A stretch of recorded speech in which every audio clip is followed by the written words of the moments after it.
We talked about the Cleveland Browns, a few weeks ago and whatnot. And Joe Flacco isn't there anymore. We're going to get into Joe Flacco after this topic, but let's focus it on Dillon Gabriel. His first debut, 19 to 33, 190 passing yards, two touchdowns, 94.3 passer rating. What were your thoughts on Dillon Gabriel's debut, and what do you think is going to happen moving forward?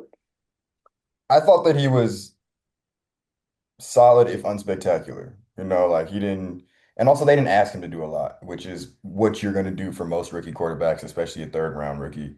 It was a lot of short passes and stuff like that, but he didn't look bad. I will say that he definitely didn't look bad, especially against that defense. Like I thought he was going to throw some picks.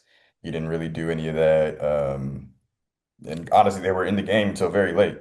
So, it was like I said, it wasn't anything spectacular. He wasn't exciting. He didn't light anything up, but he didn't make a lot of negative plays and he put them in position to almost win the game. So, uh, by all standards, I think it was definitely successful.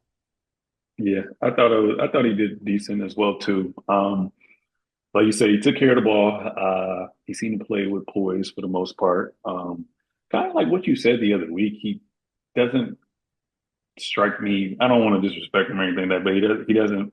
When you see certain starters, you'd be like, oh, they got that it factor. I Yeah. didn't really get any vibes from him like that. I more so got second string backup vibes. And low key, I'm a hater with left-handed quarterbacks, other than like Michael Vick and Steve Young. I just hate left-handed quarterbacks. I don't know why. But yeah, nothing crazy to make me believe he's a franchise QB. Like you said, they really kept the game plan simple, so he really wasn't passing the ball down the field a lot, and his arm strength kind of looks a little weak.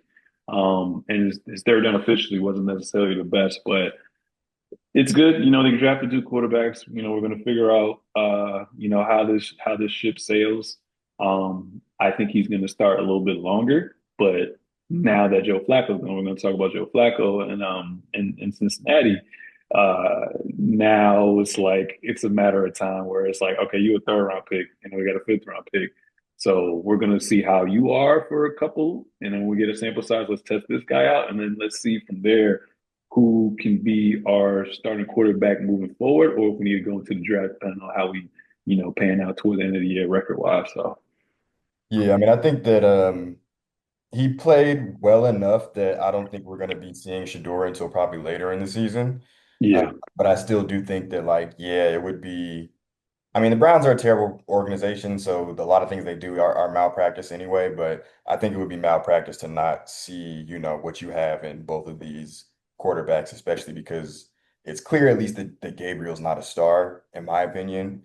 yeah, So yeah, I just think though he didn't come out and stink it up. So he's gonna have a little bit more of a leash, I feel like. yeah. I agree. I agree with you.